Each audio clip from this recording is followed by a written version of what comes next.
Chapter 5 Feast.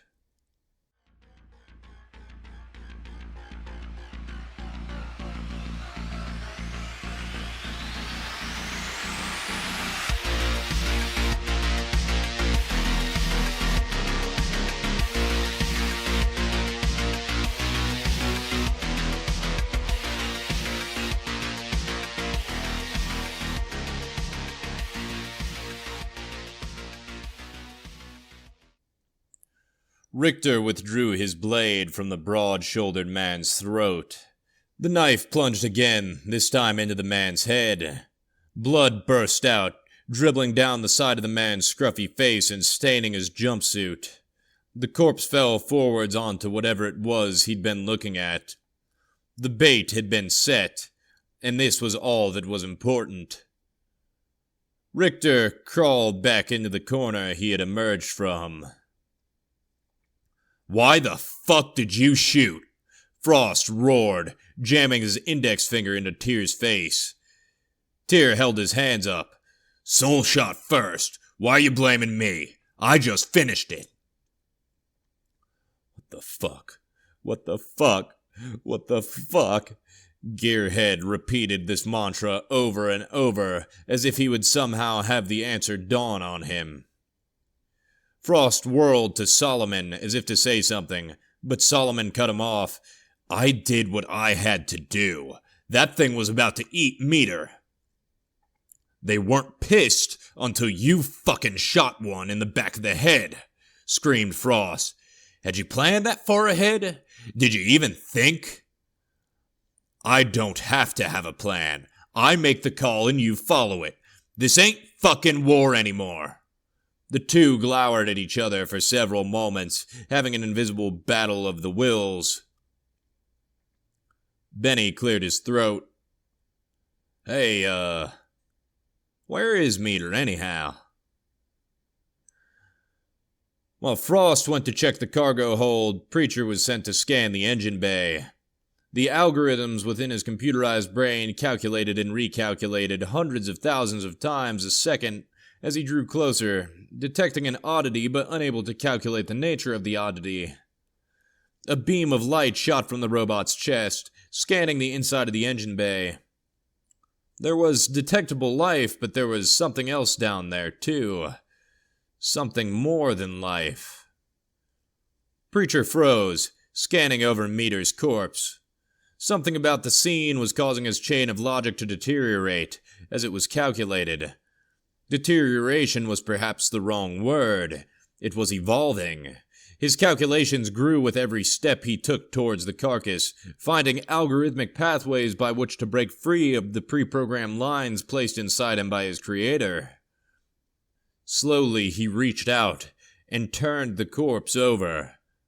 This was not in his programming. This was something new, an original piece of code. Some men might call it a thought. A beam shot out, and he began to scan the relic. He understood as he observed more and more data on its shape that it wasn't a relic at all. It was a key. But more than a key, it was alive. The circuits within him began to slowly heat up, the components of his brain utterly unable to process the data it was intaking. There was a loud pop, and all his processes came to an end. Smoke curled from the barrel of Richter's silenced pistol. He observed the robot, unsure if death for the walking computer necessarily meant toppling over like a human. Richter fired two more just to make sure, and this time the bot fell. The charred holes in the bot's metal smoked, and the room filled with the scent of burning electrical components as oil slowly seeped out of the chassis. There was no time to relish the kill, though. Richter had to move.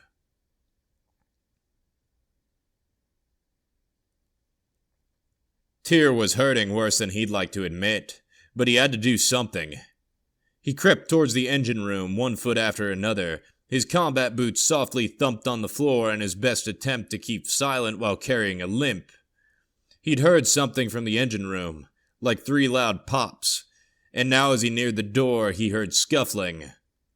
The metal door hung slightly ajar, just on the cusp of being closed, but not quite.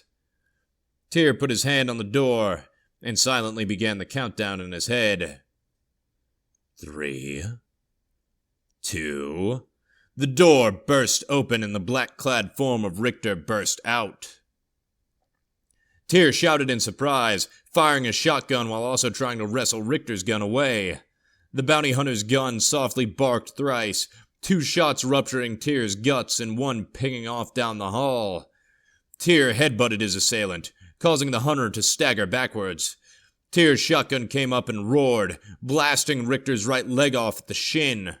The man screamed in agony, clutching at his leg stump as blood spattered the corridor. Tyr stumbled towards the exit, running into the wall and clutching his eviscerated guts, breathing heavily. Blood came from within him, bubbling into his mouth and flowing past his chin. Agony gripped his body, and darkness pulled at the thread of his vision.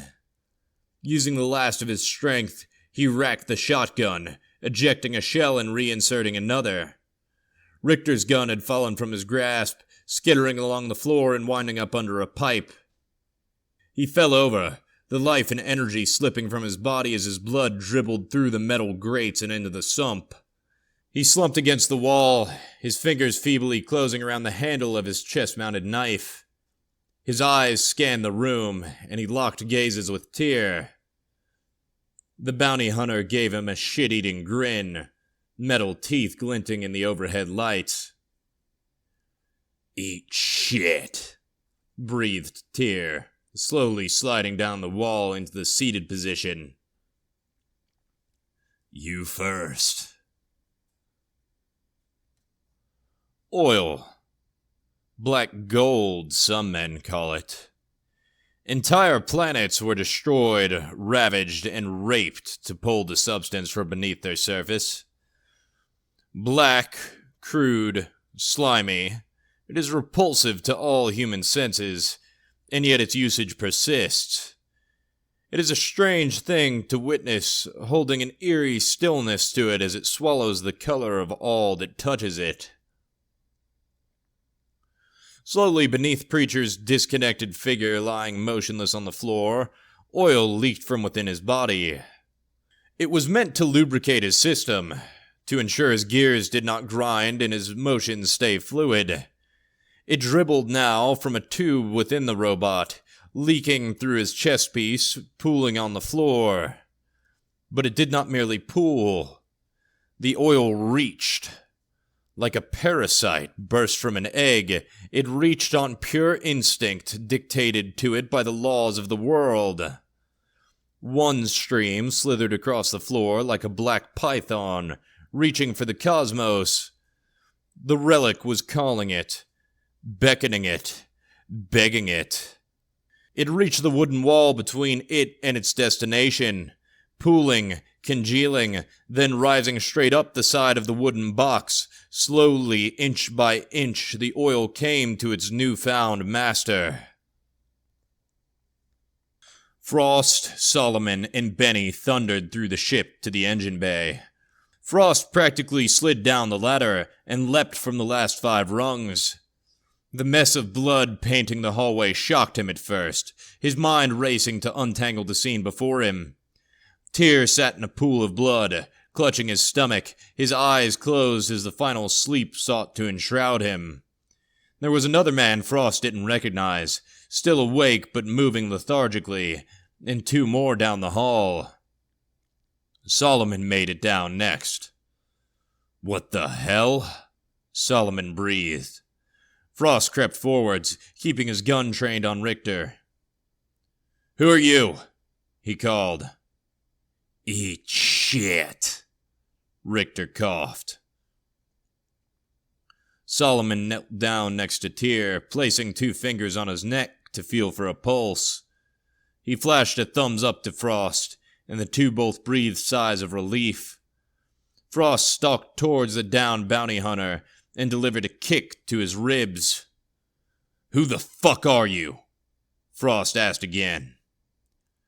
"Eat shit," he wheezed through grinding teeth.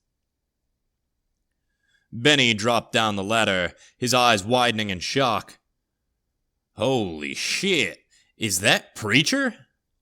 Frost looked away from his prey and registered for the first time the other two corpses. He walked over to them, his eyes examining Preacher. Something was off about the robot's broken body. There was some kind of movement there which did not belong. He watched with curiosity as the oil flowed up the side of the box and under Meter's body. Frost reached forwards and grabbed Meter's shoulder, rolling the man over. The sight of the relic struck Frost's mind like a sledgehammer, so all the man could do was burst out in a cackle.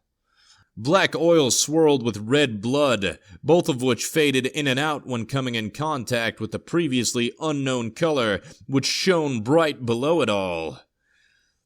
They traveled impossible patterns, which produced small spiderwebbing cracks on the marauder's psyche.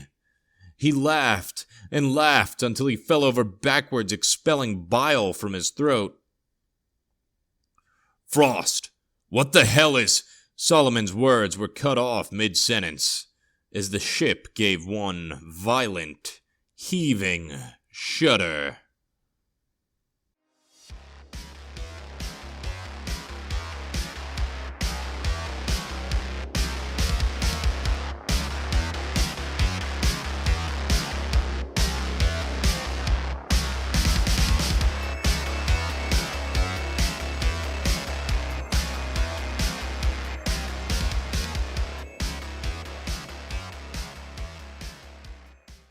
This has been Void Wolves, written by Warren Walker and recorded by Warren Walker.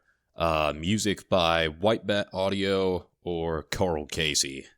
Thank you so much for making that music royalty free. I would probably just not have any music if it weren't for people like you. So, yeah, as far as updates go for this week, it seems like I'm going to be able to keep the regular schedule on this, and that being said, the schedule will probably be about the same for all series going forward, just because Monday's a very convenient day. Sunday allows me to kind of tie up any loose ends I've got going on and, compile the video. So, yeah, this is being recorded on Sunday. My schedule last week was 8 hours. Normally it'll be 4 10s though. So that's 4 days a week, 10-hour shifts. Not bad at all. But, that being said, I probably gonna work 10 hours a day, 6 days a week, just for as long as they'll let me get away with that. So that's where we're at right now.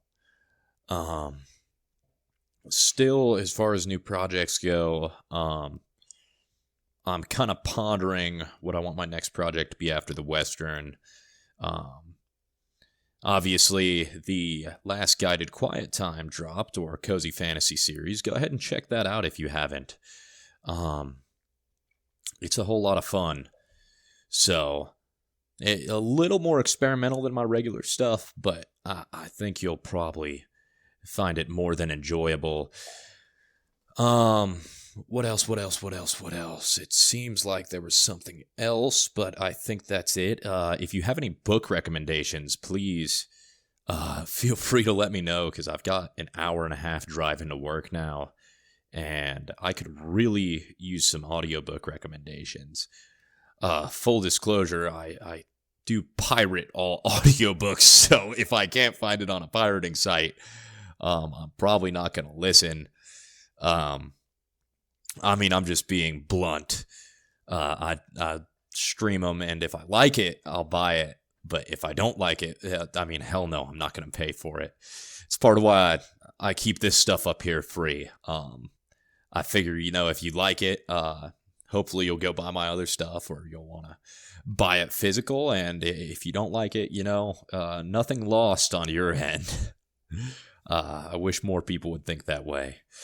So, yeah, any audiobook recommendations you have would be wonderful. Streaming sites for those would also be wonderful. I've got a few, but they're just super fucking janky.